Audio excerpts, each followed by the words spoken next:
Alright, as I already mentioned in my video a few days ago, sometimes the best way to come up with fresh things is to work in unconventional ways. If you find yourself in a creative block, it can really help to think about the instruments and what they are supposed to sound like, and then start experimenting with it, what they could sound like. Today I will show you how I applied this concept in one of my projects. In my case it is a guitar part, but it really doesn't matter which instrument you choose or which sample, which vocal line, it really doesn't matter. I would just like to encourage you to make music in weird, unconventional ways, come up with cool stuff that not everyone comes up with. With that being said,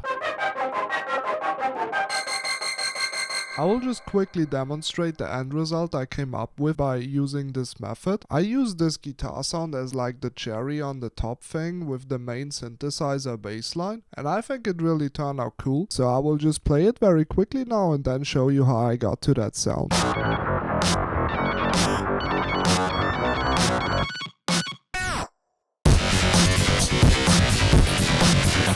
So this is how I use this guitar sound to build this tension of this drop in the intro, and how I got to this sound is actually really straightforward. So what I did with this guitar part, since it is used super quick in the end result, first I recorded it super slow.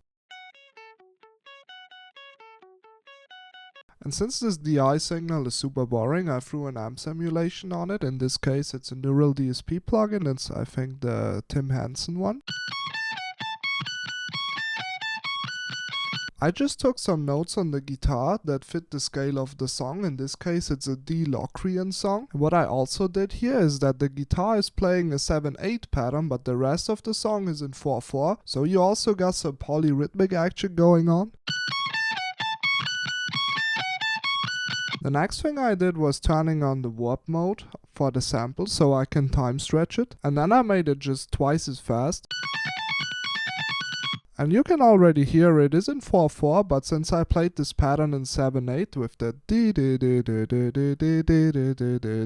it already has a weird vibe to it, and you could not record it like this unless you're a guitar god. And with this sample being sped up, it also gets this unique texture of kind of like this robotic sound that you would not get even if you would record this sample in its original speed. So what I then did to further craft the sound was to throw a distortion plugin on it. In this case it's the Cold Fire by Arturia, but also anything would work. And that was pretty much the base of the sound. With just a few clicks and a few little tricks, you can already achieve something that just sounds pretty unique. But this is not how I used it in the end result. The last few steps I applied for this guitar signal to sound more unique was to cut out some parts and just make it a bit more groovy.